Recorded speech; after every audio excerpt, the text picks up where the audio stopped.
Back to news.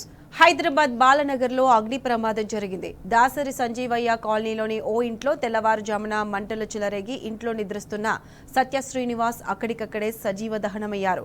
మృతుడు పటాన్ చెరు రుద్రారంలోని ఓ chemical కంపెనీలో పనిచేస్తున్నాడు.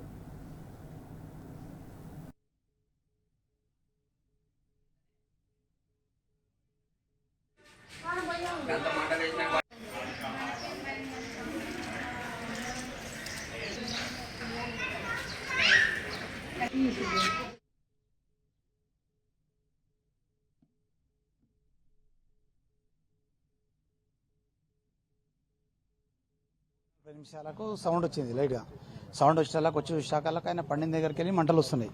మంటలు వచ్చేలాగా అప్పుడే ఫైర్కు డిపార్ట్మెంట్కి మేము కాల్ చేసాం సార్. అప్పుడే ఫైర్ డిపార్ట్మెంట్ వాళ్ళు వచ్చేసి అంతా డోర్లను వెళ్ళగొట్టాకల్లా మొత్తం కాలిపోయింది. ఆయన వచ్చి 2 months అవుతుండే.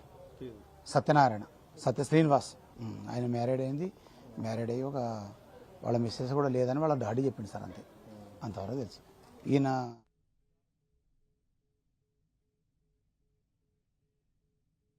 అయితే శ్రీనివాస్ మరణంపై పోలీసులు అనుమానం వ్యక్తం చేస్తున్నారు. రూమ్లో కెమికల్ వాసన వస్తుండటంతో కొన్ని వస్తువులను సీజ్ చేశారు. మృతుడు సూసైడ్ చేసుకోవాలనే ఉద్దేశంతో ఏదైనా కెమికల్ తీసుకొచ్చి దాన్ని పేల్చుకుని చనిపోయాడా, లేదా ఏదైనా కెమికల్ అక్కడ స్టోర్ చేయడంతో యాక్సిడెంటల్ గా జరిగి ఉంటుందా అనే కోణంలో పోలీసులు దర్యాప్తు చేస్తున్నారు.